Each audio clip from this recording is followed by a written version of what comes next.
Gloire à Dieu.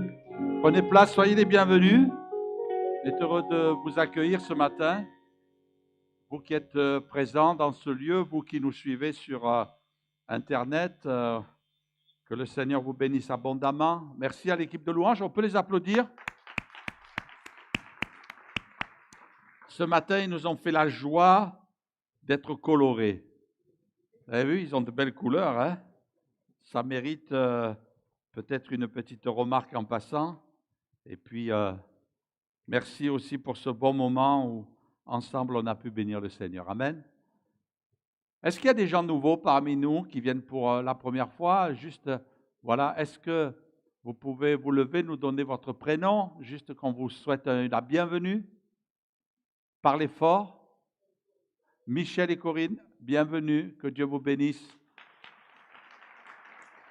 Alors, on reprend les bonnes habitudes, et ça nous manquait. Hein. Bernard, bienvenue, que Dieu te bénisse. Il y a aussi toute une famille au fond. Que Dieu vous bénisse, soyez les bienvenus. Est-ce qu'il y a d'autres personnes encore? On va demander maintenant aux timides de lever la main. Oui, encore quelqu'un? Oui?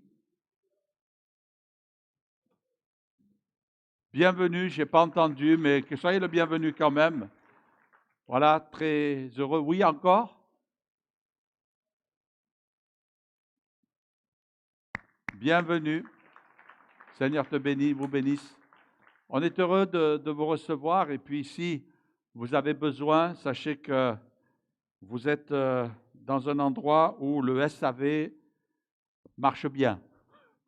Si vous avez besoin, on est avec vous, on veut vous bénir, prier avec vous, vous rencontrer et puis aussi vous aider à grandir dans la foi, dans le Seigneur afin que vous puissiez évoluer au milieu de nous et puis qu'on soit une bénédiction et que vous soyez aussi une bénédiction pour nous. Que Dieu vous bénisse.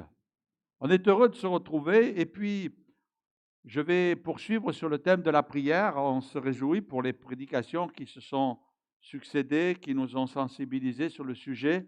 Souvent, en début d'année, on traite ce sujet un petit peu partout. C'est presque devenu universel en se disant, bon, l'année qui démarre, c'est important de s'encourager dans la prière. On sait que la prière, c'est un élément important dans la vie chrétienne.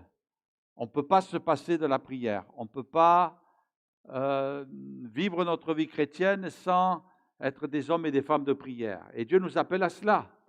Et ça ne doit pas être quelque chose d'occasionnel, c'est notre oxygène spirituel. C'est ce qui nous permet de tenir bon et d'avancer toujours plus avec Dieu. Alors on va lire encore, si vous voulez bien, et je pense que ce matin, ça va être peut-être le dernier sujet de ce thème que nous avons commencé à développer. Lorsque Jésus est à Gethsémanée, lorsqu'il est en train de prier, il invite ses disciples. Le moment est douloureux, le moment est difficile puisque Jésus s'apprête à aller jusqu'à la croix. Et là, il va mener un grand combat dans un climat ténébreux, dans un moment où l'ennemi qui s'était retiré alors qu'il était tenté dans le désert réapparaît ici, réapparaîtra aussi de nouveau à la croix pour essayer de dérouter Jésus parce qu'il sait, le diable sait, les démons savent que là, ça va être une guerre ultime, un moment où l'ennemi va être terrassé, la tête du serpent va être écrasée. Dans le nom de Jésus, toutes les puissances des ténèbres vont être dépouillées, désarmées, nous dit l'Écriture. Et on comprend que le diable, là, est en train de vivre ses dernières heures parce que l'ennemi va être terrassé à tout jamais dans le nom de Jésus. C'est pour ça que Jésus dira, eh bien, tout ce que vous demanderez en mon nom, eh bien, je vous le donnerai. Et il dira, en mon nom, entre autres, vous chasserez les démons. Il y a une autorité qui va se déployer dans le nom de Jésus, dans la prière qui est faite dans le nom de Jésus, parce que Jésus est le médiateur entre Dieu et les hommes. Et la Bible nous invite à prier Jésus. Et quand nous prions Jésus, bien sûr, nous pouvons réaliser aussi que notre prière est entendue et répandue dans le cœur du Père, dans le cœur du Saint-Esprit. Et ainsi, le nom de Jésus déploie la puissance la puissance dans la prière. Elle n'est pas en nous, la puissance. Elle est dans le nom de Jésus. Amen. Et c'est important de le réaliser parce qu'il y a des gens, quelquefois, qui ont fait ressortir qu'ils avaient la puissance. Je ne sais pas comment ils font, mais ça ne correspond pas à ce qu'enseigne la Bible. La Bible, elle nous dit que la puissance, elle n'est pas en nous, elle est en Jésus. C'est vrai que Jésus nous a dit, vous recevrez une puissance, mais sous-entendu, le Saint-Esprit qui est en nous, eh bien, c'est une grâce de Dieu, c'est la présence de Dieu, c'est l'œuvre de Dieu, et par ricochet, l'œuvre de Jésus aussi, qui se déploie pour que nous puissions être de ceux qui, aussi dans le nom de Jésus, amènent la puissance de Dieu. Mais c'est toujours dans le nom de Jésus. Et à la fois, on ne doit pas se culpabiliser si on prend conscience de notre état, de notre faiblesse. D'ailleurs, on va parler de cela ce matin, comment tenir bon, comment résister à la tentation. Et ainsi, nous devons aussi réaliser qu'on reçoit sa force, sa puissance tous les jours lorsque nous sommes en prière. Alors, on va lire ce passage, si vous voulez bien, qui est merveilleux, qui est extraordinaire. Ce passage où Jésus est dans ce lieu à Gethsémane. Et il est dit dans Matthieu chapitre 26, verset 36, là-dessus, Jésus alla avec eux dans un lieu appelé Gethsémane. Et il dit à ses disciples, asseyez-vous ici pendant que je m'éloignerai pour prier. Il prit avec lui Pierre et les deux fils de Zébédée, et il commença à éprouver de la tristesse et des angoisses, et puis dans un autre passage, il est écrit même des frayeurs. Et il leur dit, alors mon âme est triste jusqu'à la mort, restez ici, veillez avec moi. Puis ayant fait quelques pas en avant, il se jeta sur sa face et pria ainsi, mon Père, s'il est possible que cette coupe s'éloigne de moi, toutefois non pas ce que je veux, mais ce que tu veux. Et il vint vers les disciples qu'il trouva endormis, et il dit à Pierre, vous l'avez donc pu veiller 1 heure avec moi, veillez et priez, afin que vous ne tombiez pas dans la tentation. L'esprit est bien disposé, mais la chair est faible. Il s'éloigna une seconde fois et pria ainsi, mon Père, s'il est possible que cette coupe s'éloigne de moi sans que je la boive, que ta volonté soit faite. Il revint et les trouva encore endormis, car leurs yeux étaient appesantis. Il les quitta et s'éloigna. Il pria pour la 3e fois, répétant les mêmes paroles. Puis il alla vers ses disciples et leur dit, vous dormez maintenant et vous vous reposez? Voici l'heure est proche et le Fils de l'homme est livré aux mains des pécheurs. Levez-vous, allons, voici celui qui me livre s'approche. Comme il parlait encore, voici Judas, l'un des 12, arriva et avec lui une foule nombreuse armée d'épées et de bâtons envoyés par les principaux sacrificateurs et par les anciens du peuple. Celui qui le livrait leur avait donné ce signe, celui à qui je donnerai un baiser, c'est lui, saisissez-le, etc., etc. Donc, ce matin, je voudrais mettre l'accent sur le fait que Jésus va prononcer ces paroles qui peuvent être en apparence assez mystérieuses, mais qui pourtant sont nécessaires. Il dira, veillez et priez afin que vous ne tombiez pas dans la tentation. Veillez et priez afin que vous ne tombiez pas dans la tentation. On sait une chose, c'est que la tentation, ce n'est pas un péché. Lorsqu'on est tenté, on n'a pas commis de péché. Lorsqu'on a des mauvaises pensées, ce n'est pas forcément qu'on a commis le péché. On peut commettre le péché au travers de sa pensée, mais nous sommes attaqués dans nos pensées. Le seul endroit qui est accessible à l'ennemi dans nos vies, ce sont nos pensées. Il lance des flèches enflammées. Et ces flèches enflammées, lorsqu'elles pénètrent nos pensées, peuvent mettre le feu dans toute notre vie. Et ici, Jésus va mettre l'accent, bien sûr, ils ont acquis une certaine maturité, une certaine compréhension, ce sont des disciples. Et puis, il a pris, si je puis dire, ceux qui ont reçu quelque chose qui nous semble être quand même un petit peu plus important que les autres disciples. Il reçoit l'apôtre Pierre, celui qui va devenir l'apôtre Pierre. Il reçoit Jacques, il reçoit Jean, qui sont là. Et il leur dit à eux, il faut veiller, il faut prier. Et je crois que dans la prière, on reçoit de la part de Dieu de la lucidité, de la clairvoyance, de la perspicacité. C'est pour ça qu'il dit veiller. Quand on prie, nos yeux sont ouverts. Quand on prie, on sait quand l'ennemi vient attaquer. On sait que l'ennemi est là derrière quelquefois certaines situations. Et même, on sait que quelquefois l'ennemi est derrière certaines personnes. C'est la raison pour laquelle la Bible nous dit qu'on n'a pas à lutter contre la chair et le sang, mais contre les puissances, les dominations, les autorités, les actions ténébreuses. Et vous savez, quelquefois, on peut se faire la guerre entre nous, alors que c'est peut-être l'ennemi qui a semé le trouble, qui a semé l'ivraie. Et nous tombons dans le panneau. Mais la prière nous ouvre les yeux. La prière nous permet de voir clair. Et c'est ainsi que Jésus nous invite à veiller, à prier. Mais il dira aussi, afin que vous ne tombiez pas dans le péché, mais dans la tentation. En fait, c'est comme si il était en train de nous dévoiler le mécanisme de la chute, le mécanisme de ce qui fait tomber l'être humain, le croyant, le chrétien. Et il nous dit, attention, il faut veiller. Parce que là, déjà, c'est l'amorce, mais ça commence et vous commencez à sombrer, à tomber. Il faut veiller afin que vous ne tombiez pas dans la tentation.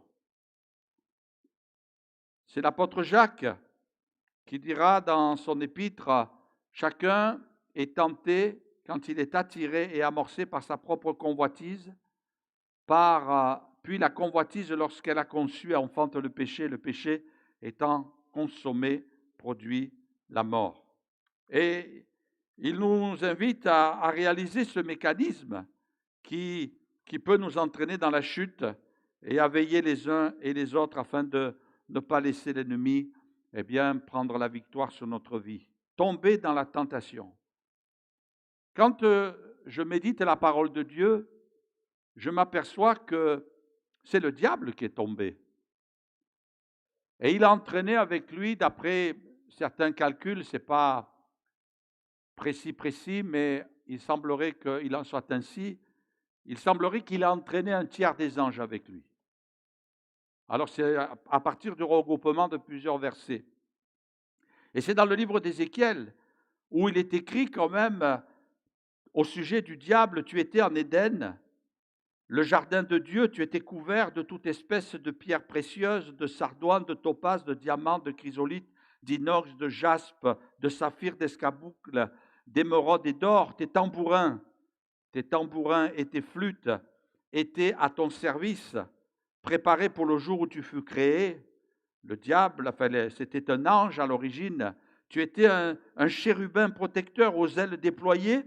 Je t'avais placé et tu étais sur la montagne de Dieu, la sainte montagne de Dieu.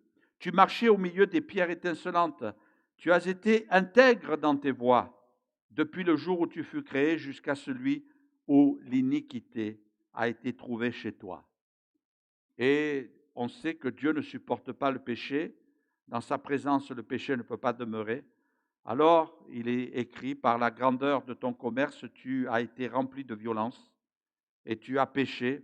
Et là, tu as été précipité de la montagne de Dieu.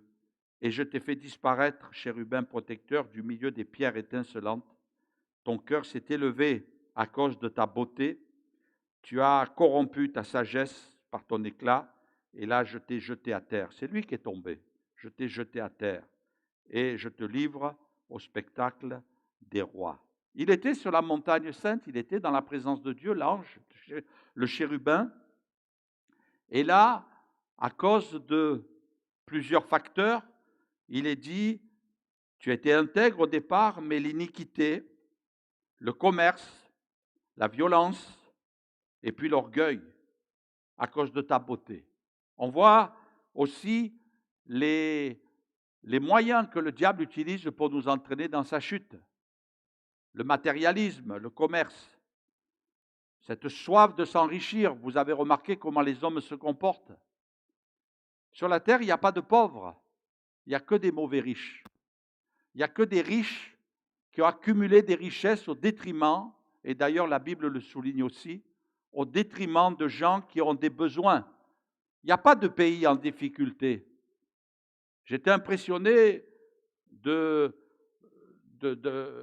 constater que même certains dans l'esprit du commerce et de gagner le maximum d'argent, retiennent des denrées alimentaires, du blé, notamment de la nourriture de base, afin que le cours puisse monter. Et tout ça au détriment de peuples qui souffrent de la faim. Et tout ça uniquement pour s'enrichir. Alors ils maintiennent cette nourriture qui pourrait être déployée pour nourrir des peuples et empêcher des enfants et des adultes de mourir, mais ils attendent que le cours puisse monter. Ils préfèrent affamer la terre, ils préfèrent sacrifier des vies uniquement dans le but de vendre leurs produits plus chers. Et bien sûr, ce ne sont pas des producteurs, ce sont juste des intermédiaires qui vont faire de la revente. C'est l'œuvre de l'ennemi. Et nous devons veiller, nous aussi, de ne pas sombrer dans le matérialisme. C'est le diable qui est tombé. Et forcément, le diable veut nous amener là où il est. Parce qu'il sait qu'il est perdu. Il sait qu'il va finir dans l'endroit des ténèbres. Dans l'Apocalypse, il est écrit, tu fus précipité. Le dragon, le grand dragon, le serpent ancien, appelé le diable et Satan, celui qui séduit toute la terre, il fut précipité sur la terre et ses anges furent précipités avec lui. Il y a cette notion de chute, tombé. Le diable est tombé. Jésus, dans un moment où il a envoyé les 70, vous connaissez l'histoire, il les a envoyés avec le pouvoir, avec la puissance dans le nom de Jésus de guérir les malades, de chasser les démons. Et la Bible dit que les 70 revinrent avec joie, Luc chapitre 10. Il est dit, Seigneur, les démons même nous sont soumis en ton nom. Et qu'est-ce qu'a dit Jésus? Il a visionné une réalité. Il dira, je voyais Satan tomber du ciel comme un éclair. Je voyais Satan, c'est-à-dire le monde spirituel des ténèbres. Même dans le monde spirituel des ténèbres, il y a eu une chute. Et cette chute, c'est l'œuvre de Jésus qui l'a encore fait descendre d'un cran. Amen. C'est merveilleux de savoir que l'ennemi est précipité. Je voyais Satan tomber du ciel comme un éclair. Je vous ai donné le pouvoir de marcher sur les serpents et les scorpions et sur toute la puissance de l'ennemi. Rien ne pourra vous nuire. Cependant, ne vous réjouissez pas de ce que les esprits vous seront soumis, mais réjouissez-vous de ce que vos noms sont écrits dans les cieux. Amen. Je vous ai donné le pouvoir. Bien sûr, on a compris, ce n'est pas nous qui avons le pouvoir, mais nous avons le pouvoir dans le nom de Jésus. C'est je vous ai donné. Jésus nous a donné dans le nom de Jésus. La prière est une puissance. La prière fait reculer l'ennemi. La prière terrifie l'ennemi. Amen. La Bible dit les démons tremblent. Les démons tremblent. Et nous devons réaliser cela. Tu n'as pas à avoir peur du diable. Tu n'as pas à avoir peur des démons. Mais tu dois être confiant. Et je sais de quoi je parle. Je sais de quoi je parle. Pendant des années, j'étais tenu dans la servitude, dans la peur des puissances ténébreuses. De par l'éducation que j'avais reçue, familiale. Et cette peur, elle m'a accompagné encore quelque temps après ma conversion. Et peut-être même jusqu'à ce que je commence dans le ministère. Peur des démons, peur des attaques ténébreuses nocturnes, parce que c'est souvent la nuit qu'il attaque. Mais le jour où j'ai réalisé au fond de moi que dans le nom de Jésus, j'avais autorité, alors là, je me suis mis comme Jésus à tressaillir de joie. Amen. Même si Jésus a dit, ne vous réjouissez pas de ce que les démons vous sont soumis, je me réjouis de l'œuvre de Jésus. Alléluia. L'ennemi est encore là, il rôde. Il peut faire que ça maintenant. Il rôde. Il ne trône plus, il rôde. Il rôde avec son monde, avec ses démons, pour essayer de nous atteindre. Nous devons veiller nous-mêmes. Un jour, David a composé ce cantique funèbre au sujet de la chute de Saül, qui était le premier roi d'Israël, et de son fils Jonathan. Et vous savez, alors il n'y a pas le verset, ne cherche pas, vous savez ce qu'a dit David dans le Cantique funèbre. David était un poète, était un compositeur. Et il dira, mais il va se poser une question, comment des héros sont-ils tombés? Pourquoi ils sont tombés? Qu'est-ce qui s'est passé? Et il dira, comment des héros sont-ils tombés au milieu des combats?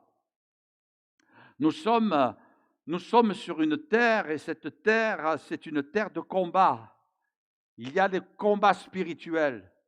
Tous les jours, nous devons affronter des combats.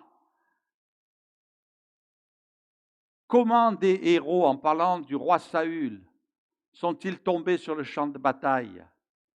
On a en Israël, quand on a visité, on a vu ce champ, on a vu ce terrain sur lequel Saül est tombé avec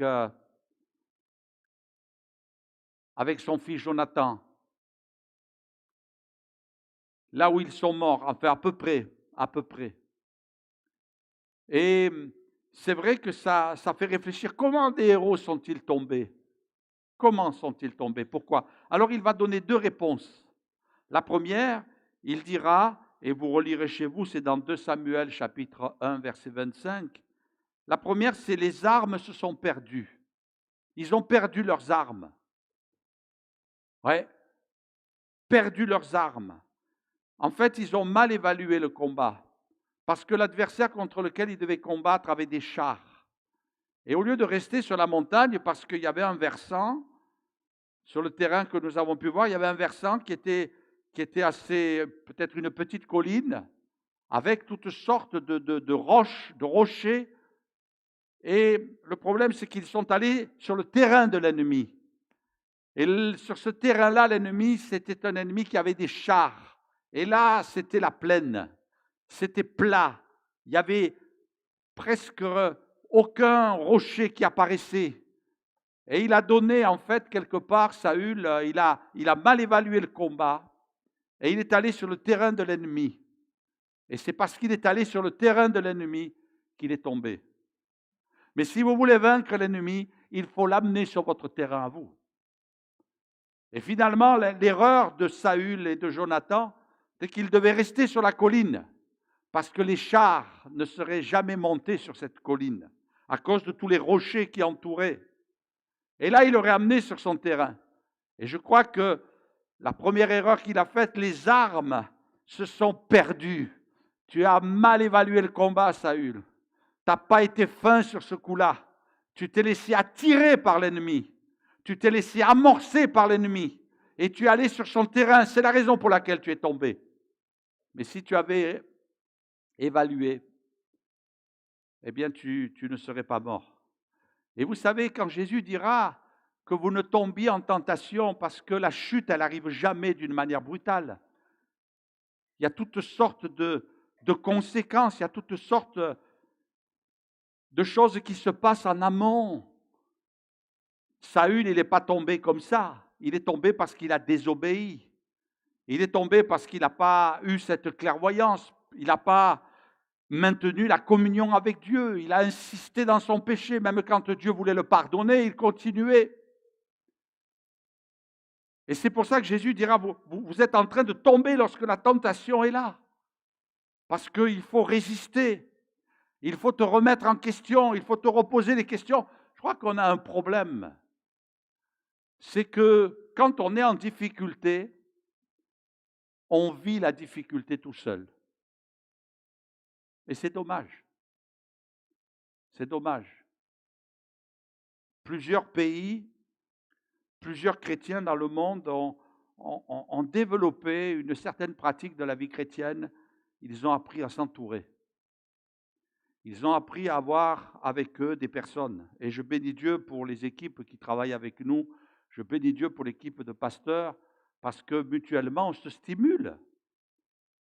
Mutuellement, on s'amène à avoir des réflexions. Et puis, il y en a un qui va amener dans une direction, il y en a un autre qui va amener dans une direction, mais toujours dans la bonne direction. Saül est tombé. La première des choses, c'est que ses armes se sont perdues. Et puis la deuxième chose, dira David, c'est que l'huile a cessé de oindre leur bouclier. ils n'ont pas veillé à leur armure. Le bouclier, c'est cette carapace qui va t'abriter. Le bouclier de la foi qui éteint les traits enflammés du malin. Non seulement le bouclier nous protège des flèches, mais il éteint aussi les flèches enflammées. Et dans la vie chrétienne, il faut savoir se carapacer. Il faut développer cette envergure. Il faut développer cette stature qui va nous rendre plus forts et qui va nous rendre meilleurs afin de résister à l'ennemi et de ne pas tomber. Dimanche dernier, Michel nous a parlé de Goliath. Et il nous a dit quand Goliath il est tombé, ça a fait du bruit. Tu vois, j'écoute quand tu prêches. Hein? C'est vrai, ça a dû faire du bruit. Et c'est bien, c'est merveilleux parce que chacun a sa manière de voir les choses et puis ça nous enrichit. Alors on va faire un flashback. On va revenir un peu en arrière avant qu'il tombe. Qu'est-ce qui s'est passé avant qu'il tombe? Alors il nous est dit que David, le petit jeune David, il a pris une pierre, bien sûr, qu'il a mis dans sa fronde et il a lancé en direction du front du géant. Et la Bible nous donne des détails. La pierre s'enfonça dans le front du Philistin, qui tomba le visage contre terre, et c'est là que ça fait du bruit. Boum. OK? Alors, quand j'ai réfléchi sur le géant, Goliath, qui est tombé, je me suis posé la question, j'ai médité sur un point essentiel de la doctrine, de la parole de Dieu, des évangiles, de la parole des assemblées de Dieu, de la doctrine des assemblées de Dieu. J'ai fait une étude raffinée sur la pierre. La pierre. Parce qu'entre David et le géant, il y avait la pierre. La pierre. Et je me suis dit, qu'est-ce que tu aurais pris comme pierre, toi? Vous savez, là où j'habite, moi, il y a beaucoup de silex. Ah, j'en ai ramené un petit bout, là. Et puis, franchement, ça coupe, hein? Ça coupe, c'est tranchant. Moi, j'aurais pris une pierre comme ça. Parce que là, celle-là, aïe, mes amis, si vous la prenez dans le front, là, vous êtes marqué à vie, là. Hein? Moi, j'aurais pris une pierre comme ça. Et je me suis dit, mais pourquoi David, il n'a pas pris une pierre comme ça? Non, la Bible dit, et là on le voit dans le livre de Samuel, il nous est dit, il prit en main son bâton, il choisit dans le torrent, il est allé dans le torrent. Après tout, il devait bien y avoir des pierres. Il est allé dans le torrent. Donc on imagine David, plaf, plaf, plaf, plaf. Il rentre dans le torrent et il va prendre 5 pierres polies. Des pierres polies. Ce n'étaient pas des pierres avec des arêtes, comme mon silex, mais c'était des pierres polies, une sorte de galets. Et là, il est allé combattre avec ça. Qu'est-ce que ça nous enseigne? Parce que vous savez, Dieu, il ne perd pas son temps avec des histoires qui ne servent à rien. Hein. Il ne va pas nous raconter que, voilà, il est allé prendre un petit bain de pied dans le torrent et puis que là, il a choisi des pierres. Bon, après tout, hein, si vraiment ce n'était pas important, Dieu nous aurait dit, il a pris une pierre et puis il l'a mis dans sa fronde et là, il a tiré et paf, ça y est, le géant est tombé. Et puis, comme disait le pasteur Michel, ça fait boum. D'accord? Mais pourquoi Dieu nous arrête là-dessus? Il a choisi des pierres polies dans le torrent. Parce que ça nous parle du torrent de Dieu. Ça nous parle de ce que David était un homme qui s'était préparé. Préparé dans la présence de Dieu, parce que le torrent de Dieu, c'est la présence de Dieu. Il était entré dans la présence de Dieu. Il avait déjà accumulé des forces. Il avait déjà une foi qui était fortifiée. Il avait déjà une vie de communion avec Dieu. Les pierres se sont polies avec le temps parce qu'au départ, les pierres, elles étaient rugueuses. Mais à force d'être dans le torrent, à force d'être dans le courant du torrent, à force de se frotter les unes aux autres, elles étaient devenues polies avec le temps.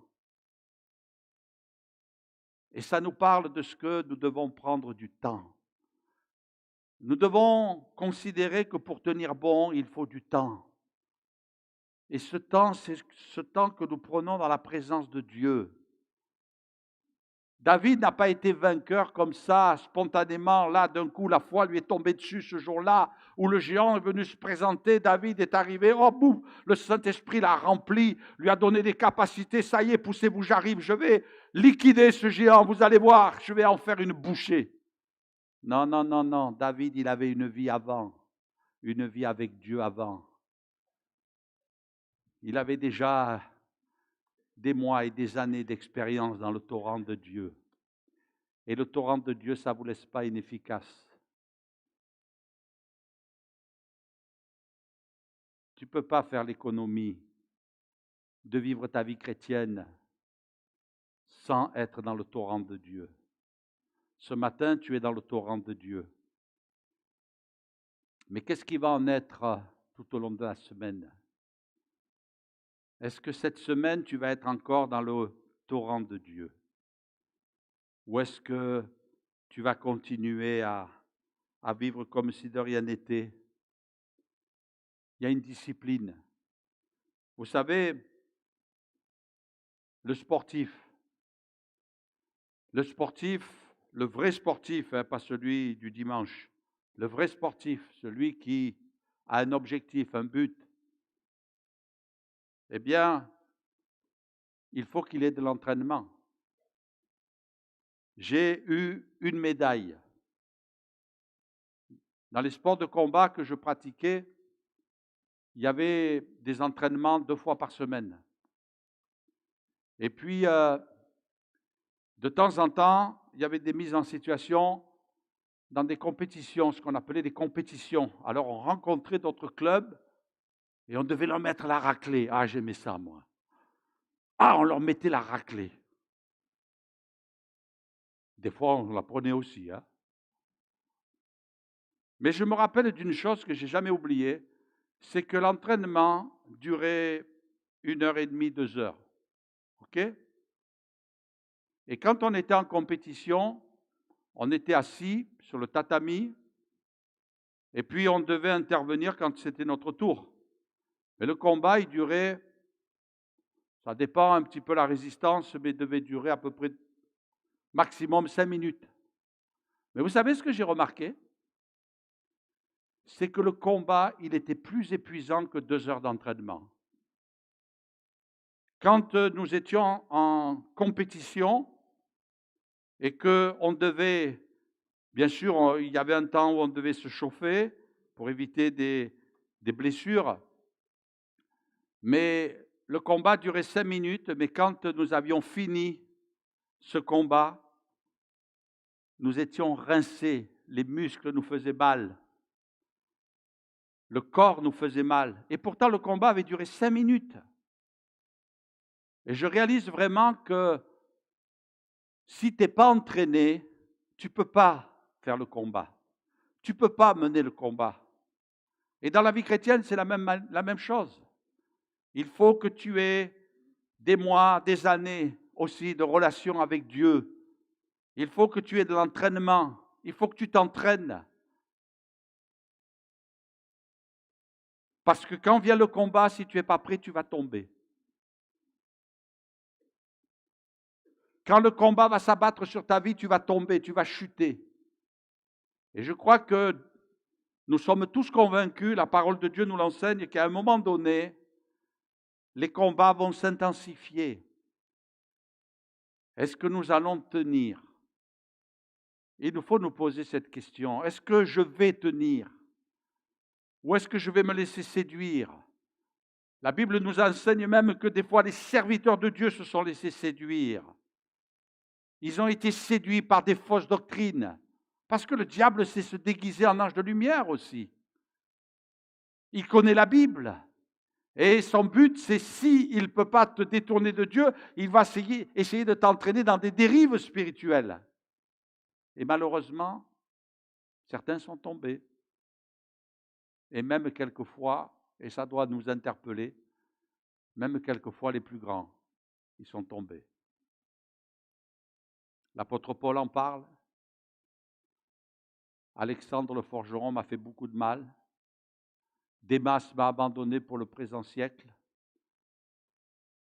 Ils ont fait naufrage par rapport à la foi. Et ça doit nous interpeller parce que Dieu ne nous cache pas les choses. Il nous les révèle.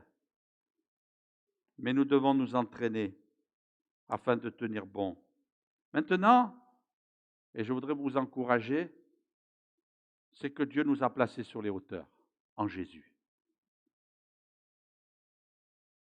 Vous vous rappelez, et là aussi Jésus va donner un enseignement, vous vous rappelez ce merveilleux passage dans les évangiles de Marc, dans l'évangile de Marc, où Jésus va inviter ses disciples à monter dans une barque et à passer de l'autre côté de la mer de Gethsémane, de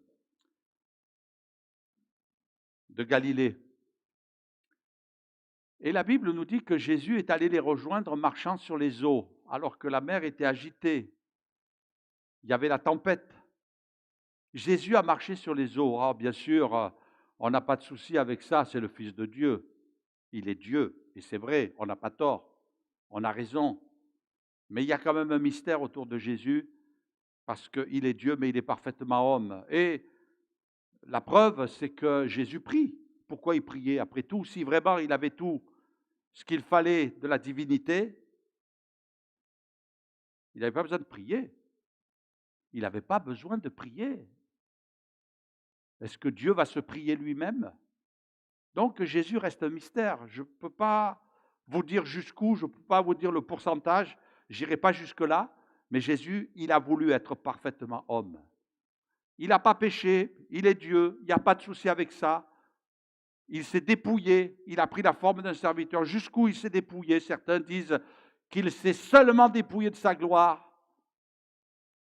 Il a quitté la gloire, il est venu sur la terre des hommes en prenant le corps d'un simple homme. Moi, je crois qu'il s'est plus que dépouillé de sa gloire. Parce que s'il s'était uniquement dépouillé de sa gloire, il n'aurait pas eu besoin de prier. Mais j'en fais pas une doctrine. Jusqu'où il est Dieu, jusqu'où il est homme, il est vrai, Jésus est Dieu. Il est vrai que Jésus est homme. Jusqu'où? Mais dans tous les cas, si Jésus a marché sur les eaux, c'est parce qu'il était sur la montagne avant en train de prier. Moi, c'est comme ça que je comprends les choses. S'il a eu besoin de prier à Gethsémane, c'est parce qu'il avait besoin d'être exaucé, et puis on y reviendra dans quelques instants. Il était sur la montagne, et peut-être que dans nos vies, il y a des tempêtes qui se lèvent. Mais si tu veux résister aux tempêtes, si tu veux être au-dessus de la tempête, si tu ne veux pas que la tempête t'immerge, si tu ne veux pas que la tempête te coule, alors il faut que tu entretiennes ta vie de prière. C'est un exercice difficile. Ce n'est pas un moment évident, mais nous avons besoin de se stimuler, de s'encourager, de se bénir les uns les autres. Merci à l'équipe qui sont là aussi pour nous stimuler dans la prière. Hier matin, l'équipe de pasteurs était là à 6h30. On a eu un moment de communion fraternelle, d'échange, et puis on a prié pendant 1 heure à peu près. C'est sûr que c'est pas facile, hein, de se lever très tôt. C'est pas facile de passer 1 heure, 2 heures. C'est pas facile quelquefois après une journée de travail, alors que peut-être on a envie de se détendre à la maison, et puis de se dire non, allez, on prend encore un petit coup là, et puis on va se tenir dans la prière. Mais combien on est bien quand on a prié. Combien on se sent renouvelé dans la prière. Jésus a prié. La Bible dit aussi dans Éphésiens, mais Dieu qui est riche en miséricorde à cause du grand amour dont il nous a aimés, nous qui étions morts par nos offenses, il nous a rendus vivants avec Christ. C'est par grâce que vous êtes sauvés. Il nous a ressuscités ensemble et nous a fait asseoir. Et nous a fait asseoir ensemble dans les lieux célestes. Prendre de la hauteur. Prendre de la hauteur avec Dieu. parce que c'est ce qu'il a prévu comme plan pour ta vie. Il nous a fait asseoir dans les lieux célestes. Alors, bien sûr, tu es au-dessus du monde spirituel dans les lieux célestes. Prends de la hauteur. Mais Pierre nous avertit. Vous donc, bien-aimés, qui avez été avertis, tenez-vous sur vos gardes, veillez quelque part, de peur qu'entraînés par l'égarement des impies, des gens de ce monde, vous ne veniez à déchoir, c'est-à-dire à tomber de votre fermeté. Vous veniez à déchoir, à tomber, parce que on se laisse entraîner. Nous sommes vulnérables, nous sommes fragiles, nous sommes fragiles, nous sommes faibles. N'ayons pas cet orgueil qu'avait Samson en disant « je m'en tirerai comme les autres fois ». Mais il ne savait pas que Dieu s'était retiré de lui. Nous sommes fragiles. Et on a besoin de la grâce de Dieu. Amen. Alors je voudrais tout de suite aller vers l'Épître aux Hébreux, chapitre 5, verset 7. Il est dit « C'est lui qui, dans les jours de sa chair, a présenté avec de grands cris et avec larmes des prières et des supplications, c'est Jésus à Gethsémanée, à celui qui pouvait le sauver de la mort. » Donc Jésus, dans ce jardin, il nous est dit ici dans l'Épître aux Hébreux qu'il a fait monter vers le ciel des cris, avec des larmes. On imagine la souffrance de Jésus, avec larmes, avec supplication. Donc on imagine l'intensité de la prière. À celui qui pouvait le sauver de la mort, et il est dit, il a été exaucé à cause de sa piété. Il a été exaucé à cause de sa piété, et il a appris, bien qu'il soit fils, l'obéissance par les choses qu'il a souffertes. Et après avoir été élevé à la perfection, il est devenu pour tous ceux qui lui obéissent l'auteur d'un salut éternel, Dieu l'ayant déclaré souverain sacrificateur selon l'ordre de Melchisédek. Pourtant, on se dit, mais il a été exaucé. Mais exaucé de quoi? Parce qu'il est mort. Il a été à la croix.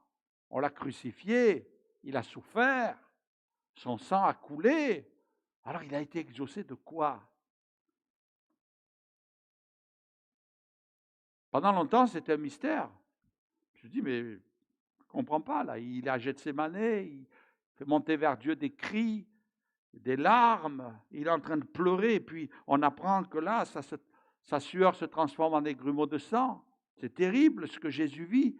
Et il adresse des supplications. Vous savez, la prière, la supplication, c'est la prière la plus intensive. C'est la prière qui fait monter vers Dieu des demandes expresses, indispensables, nécessaires. Et puis, il nous est dit, il a été exaucé. Il a été exaucé de quoi? Il a été exaucé que son corps, que son âme ne reste pas dans la mort, mais qu'il ressuscite. Il a prié pour sa résurrection. Il a prié pour sa résurrection. Il a prié pour que son âme ne reste pas dans le séjour des morts. Et il a été exaucé. Il avait besoin de prier pour ça. C'est un mystère, mais c'est une réalité. De savoir que la prière, elle doit nous accompagner jusqu'à la fin de nos jours. Je me rappelle avoir assisté à un frère qui était devenu un ami très proche, un soutien pour mon ministère. Et il était en train de vivre ses dernières minutes. Le cancer avait fait ses ravages dans son corps. Et puis je suis allé le voir sur son lit d'hôpital. Et puis là, la parole qu'il m'a prononcée, il m'a dit, il faut prier. On va prier. On a prié. Ça a été son soutien. Jusqu'au dernier souffle, il était dans cette relation avec Dieu. Mes frères et sœurs, je crois que, et je voudrais terminer avec cela ce matin, nous sommes appelés à prier.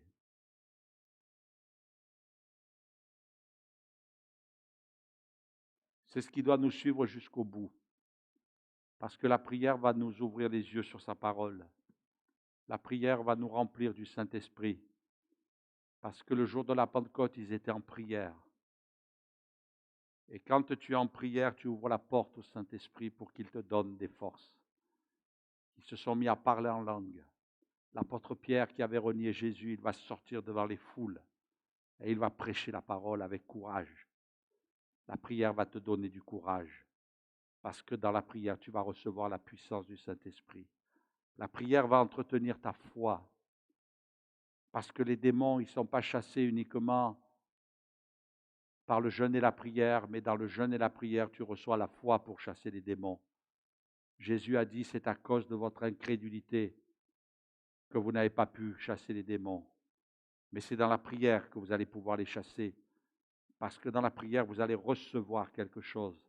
Vous allez recevoir une dimension de foi. Parce que le diable, il faut lui résister avec foi. Et cette foi, vous la recevez aussi dans la prière. Et que nous soyons encouragés les uns et les autres, afin de tenir bon et d'être fermes. Amen. On va prier ensemble si vous voulez bien. Et puis, on va vous donner quelques informations ce matin sur la prière dans les maisons. On bénit Dieu pour ce travail qui se développe. On veut remercier les familles qui ont ouvert leur maison. On veut remercier ceux qui sont responsables. On veut bénir ceux qui vont donner de leur temps aussi pour prier. Mes frères et sœurs, nous avons besoin de votre prière. Tu as besoin de mes prières. J'ai besoin de tes prières. J'ai besoin que l'Église prie pour moi. J'ai besoin d'être fidèle à la vie de prière. Parce que rien ne pourra remplacer la prière. Amen. On va s'incliner quelques instants.